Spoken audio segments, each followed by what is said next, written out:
Good morning, wonderful calisthenics people. Let's go over ring push-ups for all levels. So I'm going to be doing this with a hollow body as you see me shifting into here. And I'm starting with the rings so that my hip bones are right in the center of the rings. That's a perfect height for beginners. You don't want it any higher than this because it'll be a very weird motion that's not like a push-up. So I'm starting with hands turned in, just your standard push-up, keeping those arms tight. Now I'm starting with rings turned out at the top. That's essential for your progression into more advanced ring skills. Now I'm doing it with the rings turned out throughout the entire movement. Again, very essential if you want to progress into ring skills. Now we're using the typewriter. So I'm always going to be using typewriter and archers for my pressing strength and a lot of times my pulling strength too because it works so damn effectively. Now we're doing the archer negative. So on the archer negative, just go out with one arm and pull it in. Now this is a full archer, arm out all the way and arm out all the way throughout. I don't know why I said end in there, but whatever. These are flies. Do not do these until you are strong enough to keep your scapula from pinching together.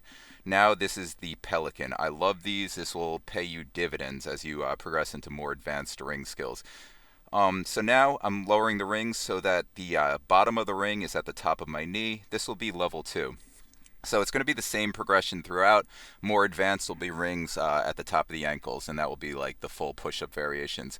After this, I'm going to go through a bunch of combination ideas because I really think that combos are what it's the secret to progressing in calisthenics, in my opinion, and more specifically, flow-based calisthenics. So I am not a static guy. I'm not like, like one of those dynamic calisthenics guys. I am a flow-based calisthenics guy. Whether it's on, parallettes or rings, I'm all about the flow, moving in and out of positions. And that places tremendous emphasis on the transition. And combos, in my opinion, are the best for developing transitions and most importantly the flow that you get once you understand transitions. So just follow along any level you're at. It's just going to be the same thing, and as you get stronger, it will just open the door to so many new movements and so many new combinations you could do.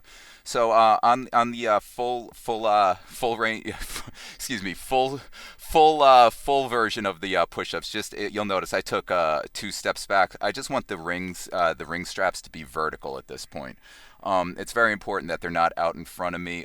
Something else to note that I didn't really touch on the second, the beginner level 2 push-ups. It's very important that you get a very supported, foothold on the ground because at that height it gets a bit slippery and there is a chance that you will slide backwards and fall on your face. So just make sure your feet are firmly planted and you have maybe wear shoes if your grip's not that good, or if you're outside like I am, dig your feet into the dirt a little as you're developing the core strength to prevent falling back on your face. So I've made it through the progressions here, and now let's go over combinations because again, that is the key, in my opinion, to developing an interesting calisthenics flow. Now this, I'm pulling the rings to my hips using the ring row. This is a great progression to start working on lever pulls, and just more importantly, it's just really good for muscle up transitions. Everything you see here will be scalable. Obviously, you can do this with your feet off the ground. I'm doing it with my feet on the ground, so it's more accessible for I wouldn't say beginners. I'd say this is about intermediate level here, especially once you start going into pelicans and ring flies.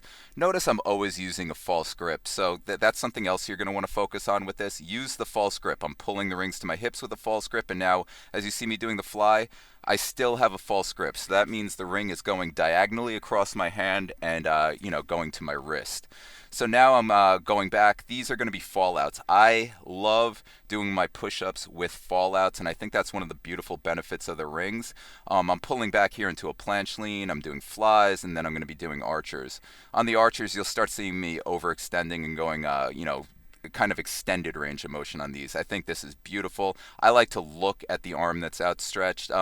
With pull-ups, I like to look at the hand that's pulling me up, not this straight arm, but on push-ups, I really like to look at the straight arm. I feel like it helps the aesthetic. Now, this is going to be a skin the cat into a pelican. This is going to be huge for Hephaesto training or back fledge rolls on the rings, which are just kind of like that back roll muscle up.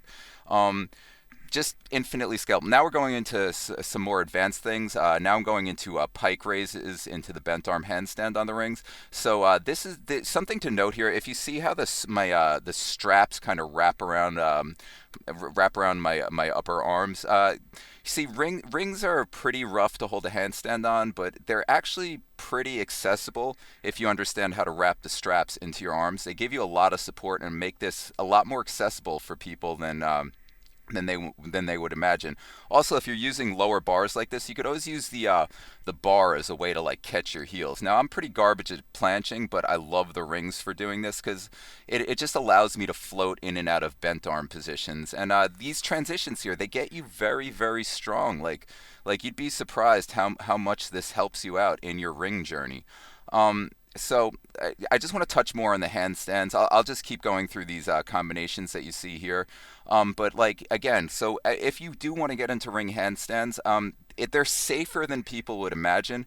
Because for starters, when you're beginning, just open your legs up into a straddle, and your legs will always catch the straps.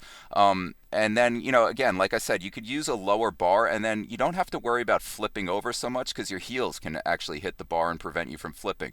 That is something to note, though. If you are doing a straddle and your legs go into the straps, just know if the straps weren't there, you would have flipped over. Same thing, if your heels hit the bar, on a low bar handstand, that means that you would have flipped over without it. So try not to touch the bar or the straps when doing this.